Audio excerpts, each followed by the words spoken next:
Baik, terima kasih rakan tugas kita, Daud Iskandar dan Intan. Bismillahirrahmanirrahim. Assalamualaikum warahmatullahi wabarakatuh. Selamat pagi dan salam sejahtera. Auda, Alhamdulillah kita bersua kembali menerusi rampai pagi dari daerah Blyth. Ya.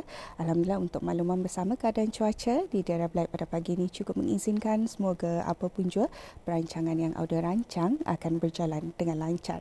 Seperti biasa dari daerah Blyth, kami akan mengongsikan beberapa info semasa yang akan berlangsung di sekitar daerah Blyth. Di antaranya ialah upacara pengibaran bendera negara Brunei Darussalam sempena sambutan ulang tahun Hari Keputeraan Kebawadulian Maha Mulia Paduka Seri Baginda Sultan dan Yang di-Pertuan Negara Brunei Darussalam yang ke-76 tahun bagi daerah Blyth akan diadakan pada hari Jumaat ini, iaitu 1 hari bulan Julai 2022 Masihi di Taman Persiaran Cendera Kenangan Jalan Sungai Kuala Blyth, insya-Allah bermula pada jam 10 pagi. Seterusnya, Auda Perpustakaan Dewan Bahasa dan Pustaka Kuala Blyth akan mengadakan aktiviti perpustakaan yang akan diadakan pada 2, 4 dan 5 hari bulan Julai bermula pada jam 9 pagi hingga 4 petang di Perpustakaan Dewan Bahasa dan Pustaka Kuala Blyth. Pelbagai jualan dan aktiviti akan diadakan sepanjang 3 hari. Aktiviti perpustakaan ini diadakan. Auda adalah dialu-alukan untuk datang beramai-ramai bagi memeriahkan lagi aktiviti yang diadakan. Itu dia Auda beberapa info semasa. Seterusnya apa kata kita beralih untuk mengikuti bahan visual yang telah pun disediakan untuk edisi hari ini. Silakan.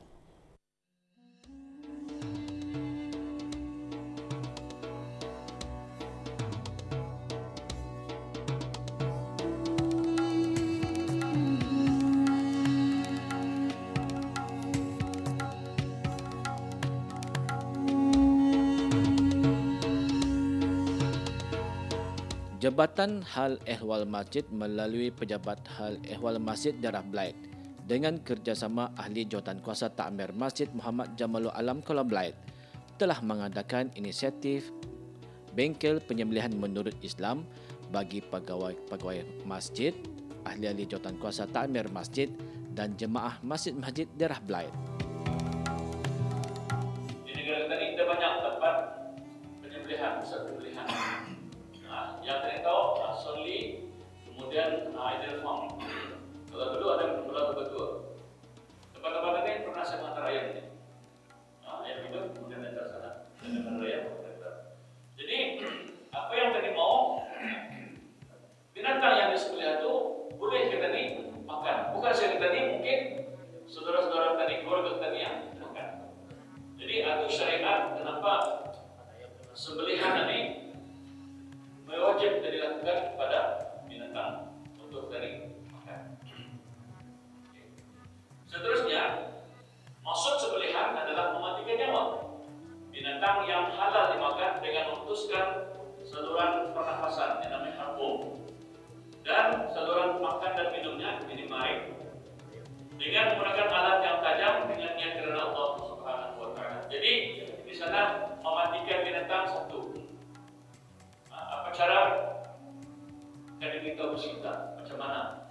Macam mana bersikap? Pernah melihat masa ini di mana orang yang balik? Seramai 60 orang dari kalangan para pegawai masjid, ahli jawatankuasa takmir masjid dan jemaah masjid daerah Blyth telah mengikuti bengkel tersebut yang diadakan di Masjid Muhammad Jamalul Alam Kuala Blyth. Jadi kalau habis dah putus, artinya dijamin halal. Sah penyembelihannya. Okey.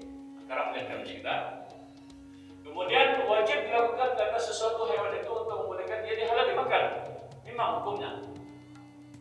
Itulah syariat Islam. Kemudian hewan yang tidak disembelih mengikut hukum Islam diistilahkan sebagai bangkai dan najis. Jadi tahu agama lain terhadap apabila setiknya gantung. Dulu banyak tuan. Dan dalam puluhan masih banyak tu. Gantung saja. Sekarang artinya apa? Bilas. Kalau itik, kalau cara mati, bilas ya, ayam, bilas ya. Mati tu.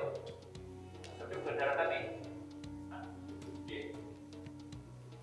Kemudian hukumnya lagi, dalam Al-Quran dalam surah Maidah ayat 3, diharapkan kepada kamu makan bangkai binatang yang tidak disembelih dan darah yang keluar mengalir dan daging babi termasuk semuanya dan binatang-binatang yang disembelih kerana yang lain.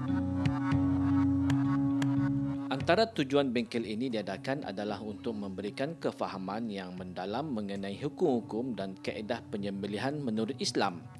Di samping itu, memberi peluang kepada para peserta bengkel untuk mengetahui secara dekat cara-cara penyembelihan yang sempurna.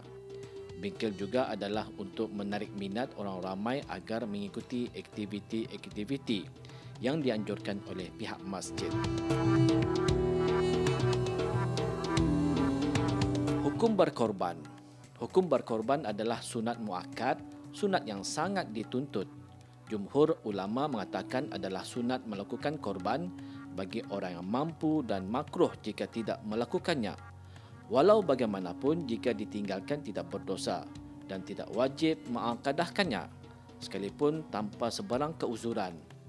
Menjadi sunat muakkad kifayah iaitu sunat dituntut secara umum bagi sebuah keluarga dalam sebuah rumah. Alhamdulillah, dengan menyertai bengkel pada pagi ini, kami dapat mendalami dari segi macam mana untuk mengukayahkan penyembelihan dalam hukum syarat dengan sempurna, dan mendalami lagi dengan mengikuti acara penyembelihan secara praktikal, dan diharapkan juga di masa akan datang bengkel-bengkel seperti ini untuk mendalami ilmu yang ada pada kita ni dan juga mendapat pahala dari Allah Subhanahu Wa Taala. Cara penyembelihannya bukan macam menyembelih ataupun memotong di mana kita ni kan buat masak-masakan. Ini adalah untuk mengelakkan daripada dari segi hukum bila sembelihan tu diiktiraf sebagai halal ataupun haram.